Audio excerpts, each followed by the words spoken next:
Assalamualaikum warahmatullahi wabarakatuh. Waalaikumsalam warahmatullahi wabarakatuh. Nama saya Faruk Dafa Al-Farisi. NIM saya yaitu 112092000068. Di sini saya akan mewawancarai toko emas Bapak ini.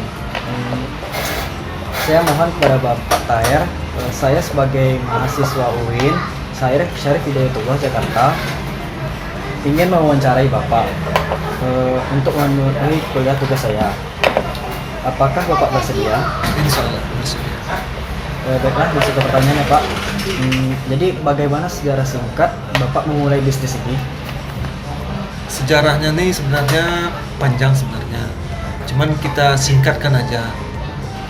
Jadi dulu ketika waktu memulai usaha ini, sebenarnya kita dari pribadi nggak punya modal gitu kan. Jadi modal itu memang dari orang tua pun itu tidak banyak, tidak mencukupi syarat lah untuk modal toko emas gitu kan. Jadi akhirnya kita pinjam dari saudara-saudara, misalnya ada abang, ada adik gitu kan. Akhirnya dapatlah sedikit modal itu. Modal itu kalau untuk toko emas sebenarnya itu sekitar 2000 gram atau 2 kilo emas untuk buka toko emas itu. Cuman di waktu itu yang ada hanya 200 gram. Itulah modal awal. Sebenarnya hampir tidak jadi. Untuk modal toko emas, untuk buka toko emas itu 200 gram itu nggak bisa sebenarnya. Tapi itulah karena kita punya skill, saya punya skill, kita bisa buat sendiri, cuci emas sendiri, akhirnya berdirilah dengan kecil-kecil gitu. Itulah. Jadi toko seperti ini Pak. Nah, jadi toko sampai sekarang seperti itu. Selanjutnya itu Pak, toko emas ini mendalami bidang apa ya Pak? Jadi toko emas ini mendalami, yang pertama dia mendalami investasi, yang paling penting itu investasi. Ya. Jadi kita di sini kalau bisa istilahnya orang investasi beli emas itu menguntungkan, kan gitu. Jadi orang beli, misalnya dia beli tahun 2015, itu perlu duitnya tahun 2016 atau tahun 2017, itu dia jual itu udah pasti untung. Itulah investasi emas yang paling bagus untuk emas nih, untuk investasi gitu kan. Jadi itulah yang paling apa, jadi kita harus membuat kepercayaan orang untuk beli emas. Bagaimana orang beli emas itu tidak rugi tapi untung gitu kan. Nah, itu yang salah satu yang didalami toko emas gitu kan. Jadi yang kedua itu tentang perhiasan ya. Jadi perhiasan itu kita harus membuat model-model terbaru. Jadi model terbaru. Jadi dengan model terbaru, jadi orang bisa berhias sambil menabung. Pak, selanjutnya menurut Bapak tuh arti pentingnya manajer bagi Bapak sendiri itu bagaimana Pak? Pentingnya manajer Pak? Manajer sangat penting dalam usaha. Ya. Memang setiap usaha, setiap harus ada manajernya lah gitu kan.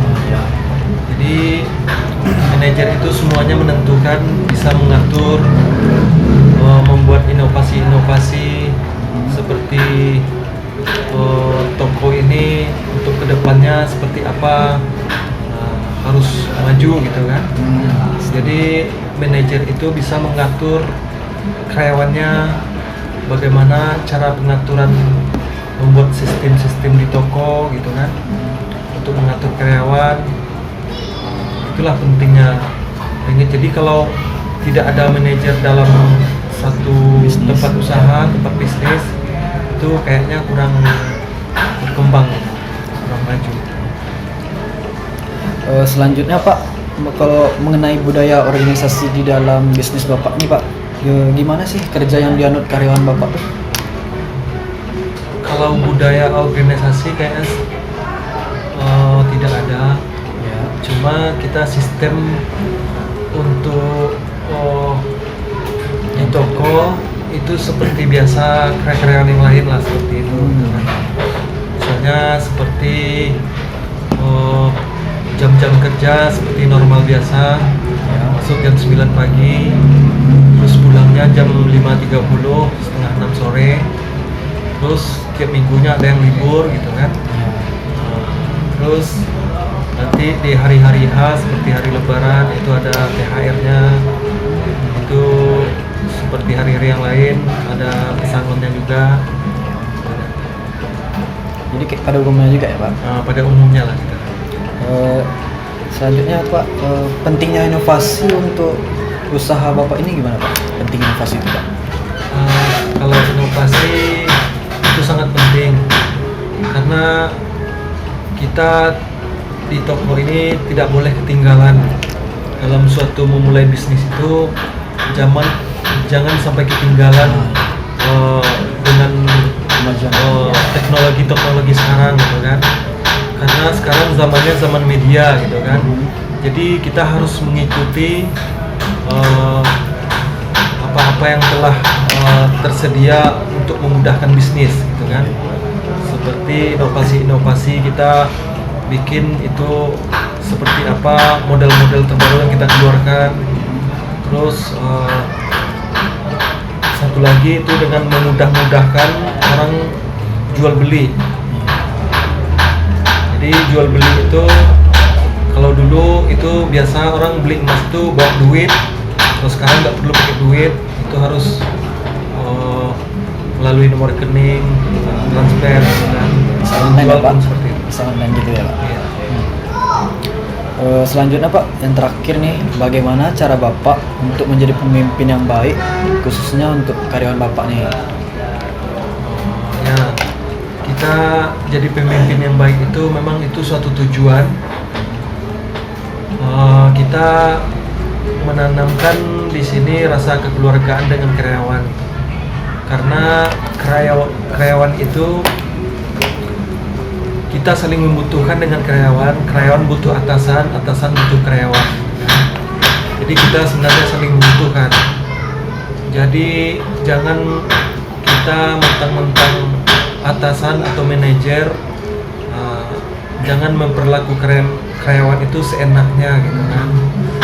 Dihargailah hasil karyawan itu, karena tanpa karyawan kita tidak akan pernah maju gitu kan. Terus karyawan itu sangat mendukung dalam suatu usaha atau bisnis gitu kan. Jadi kita selalu menerapkan apa yang terbaik untuk karyawan. Kita prioritaskan fasilitasnya. Baiklah, terima kasih Pak telah meluangkan waktu Bapak untuk saya wawancarai. Apabila ada kesalahan dan kekurangan mohon dimaafkan. Assalamualaikum warahmatullahi wabarakatuh. Waalaikumsalam. Terima kasih Pak.